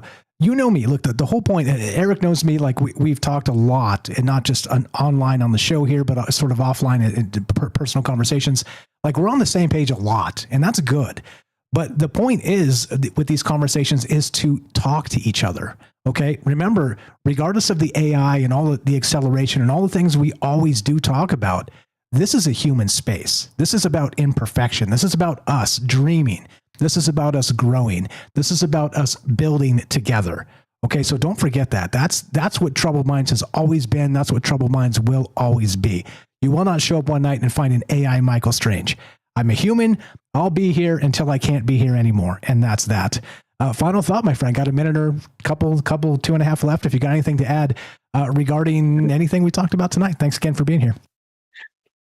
Final thought is creating software on the hard drive of my computer that I would have been happy to pay $200 for and got a thrill for. Doing that is the closest thing in this reality that I've come to of actual alchemy, of actual hermetic alchemy, using specific incantations, in a sense, to achieve something physical in the end. It's crazy. And I'm looking forward to when the alchemy happens, because remember, it's all accelerating. I'm building stuff. You're building stuff. Everybody's building stuff. I saw a chart today, just real quick before we started. I was kind of just cruising X, and somebody said that like they had this whole graph, and they were like, only like 1% of the population has even really coded with an LLM, or maybe even less than that, like 0.5% or something. So like we're still early. Like, don't feel like, wow, what are these guys talking about? This is way over my head. Go get Claude. Just go talk to it. It's free. Go get it and talk to it, and think about something you want to build that you didn't have the capacity to build. Not because you couldn't, you didn't have the time to learn it or whatever, and just ask it questions. Could you help me build this? And it will do it. Be like, okay, great. Where do we start? And you tell it. Say, take it slow, one step at a time. I'm telling you, you might be shocked. You might be shocked. Brother, you are the best. I appreciate it very much. If you choose to sell those, you let me know. Links are in the description down below. Please follow Eric in all the places. Hammersmith Music, links, troubledminds.org/friends. The links are right there on top too in the description tonight. So please look, help these amazing people with these amazing thoughts that are just doing amazing things, being amazing humans. And appreciate you very much, brother. Thanks for peeling out some time. Thanks for building something sweet. Thanks for recognizing that that dopamine hit can be dangerous, and maybe recognizing that we need to back off a little bit here and there, and putting that message out there for me and for the rest of us. I appreciate you very much. Thanks for being here. Thank you. I'm glad to have you. Glad to have you. You're the best. Please follow him.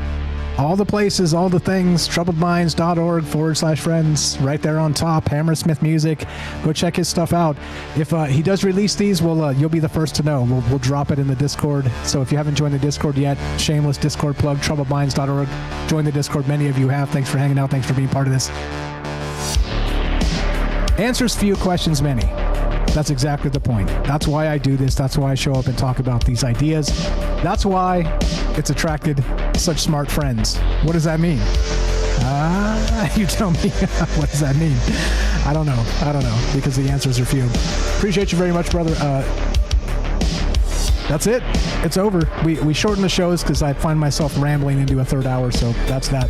Please, if you do release the stuff, let us know, and we'll. Yeah, you've labored through some of it, so I know you know. I can expose myself, and it's happened. But if you release that stuff, let us know. But please, in the meantime, go follow him in all the places. Listen to his music, and if you do, by the way, if you create more music, sort of peel off the creation space of the VSTs and start making more music with it. Please let us know. Drop it in. Come share it in the Discord, because I want to hear what this resonant space actually represents. So please do that, and thanks again for being here. Thank you, sir. Thank you for having me. I appreciate it very much. You were the best. If you want to help Troubled Minds, help our friends. Start with Eric. Start with James. Start with all the people that make this show go. If you want to help us directly, spread the word. Let people know a conversation's happening, but we're not going to tell you who to vote for. This is not a political show. It's just not. We're not going to do that. Everybody else does that, and I get it. It's the easy dopamine. It's the easy way to go viral. It's easy to pick a side and just make false arguments. But recognize what happens when you're, as part of this space, you kind of defer the truth and ask, well, what are the possibilities instead? It's cathartic. It opens your mind in a lot of ways, and it has for me, meeting all you people, you amazing people. That's it. I don't know. Answers few, questions many. That's the whole point of this. And that's it. As we finish, look, it goes exactly like this. We'll be back on Tuesday night with Matzal, the Temple of the Owl, talking the conspiracy connections of all the things. What does that mean? You ever seen that meme with Sonny in Philadelphia with the guy and he's got the strings on the wall and the map and stuff yeah, we're going to be talking about that on Tuesday with Temple of the Owl. That's Matthew in California. And looking forward to that. And once again, look, as part of this family, if you guys have a show idea and you want to talk about something, and just reach out to me. I'd rather talk to you guys that are here as part of this than some rando. Because I get 30 to 40 people emailing me every month trying to sell their books. That's cool, but I kind of rather talk to you guys. You've been here supporting me. I'd rather support you. And that's it. That's that. As we finish, it goes exactly like this. Be sure, be strong, be true. Thank you for listening. From our troubled minds to yours, have a great night.